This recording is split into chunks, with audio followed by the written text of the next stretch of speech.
Hello friends, இன்றைக்கி என்ன பார்க்க போகிறோன்னா, களைக்கொல்லி மருந்து அடித்ததுக்கப்புறம் என்னோடய தோட்டத்தோடைய வியூ எப்படி இருக்குது அப்படிங்கிறத உங்களுக்கு ஒரு வீடியோ எடுத்து காமிக்கிறேன்.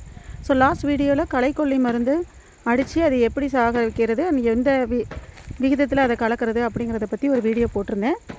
நான் அதை அடித்து காமிச்சதுக்கப்புறம் 5 days கழித்து நான் வீடியோ ஷேர் பண்ணுறேன் அப்படின்னு சொல்லியிருந்தேன் இல்லையா.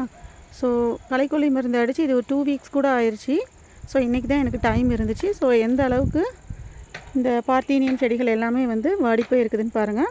ஸோ அந்த களைக்கொல்லி மருந்து அடித்ததுனால அதில் இருக்க விதைகள் எல்லாமே கம்ப்ளீட்டாக செத்துருச்சு.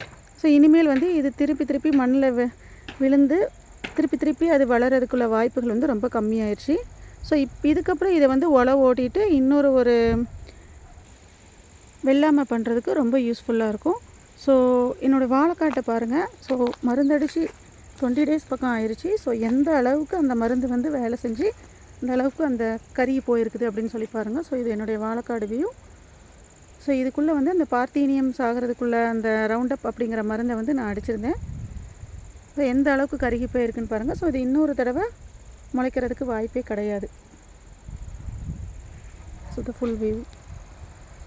தேங்க்ஸ் ஃபார் வாட்சிங்.